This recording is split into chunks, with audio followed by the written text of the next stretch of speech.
Welcome back to The Takeout. Thanks for hanging out with us. According to a memo obtained by CBS News, the Department of Homeland Security is calling on Immigration Customs and Enforcement to not just crack down on migrants, but the lawyers who represent them. Nicole Sganga joins us now for the latest on this exclusive reporting.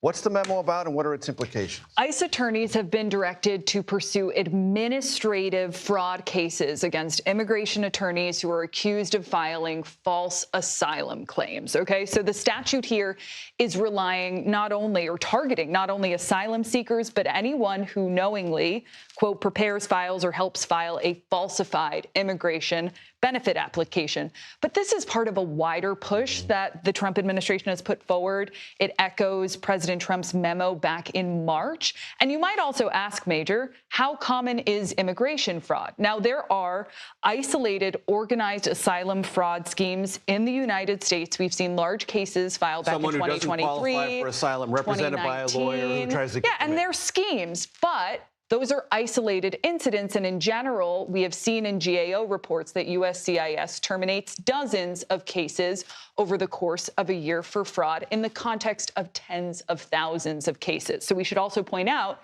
that denied asylum claims are not fraud, that you have a right when you come to the U.S.-Mexico border or the U.S.-Canadian border to seek asylum, and then there is a process by which your application goes through and is determined to be credible or not based on other things like meeting the legal standard, deadlines, evidence. Gotcha.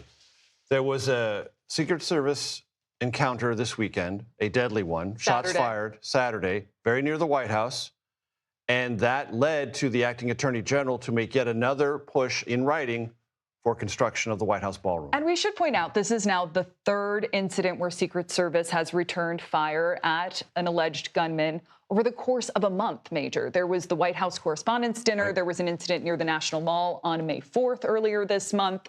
And now we have this. So Acting Attorney General Todd Blanche there's ongoing litigation brought by the National Trust for Historic Preservation against this East Wing construction of this grand ballroom. And other facilities. And basically, the Acting Attorney General called this the latest assassination attempt against President Trump. He said that the president, his family, staff members, dignitaries who come to the White House deserve what he called a safe haven. And we also learned a little bit more about the construction, that it's going to have a steel drone-proof roof, that it's going to have blast-proof windows, that it's going to have military-grade ventilation. But they are using this incident for sure to try to fight this ongoing litigation against the ballroom. And whatever you think about the ballroom or the facilities underneath it as proposed, these episodes happened where people walk, and anyone who would be coming to the White House would have to necessarily walk. So the ballroom, whether it exists or not, would not necessarily protect them.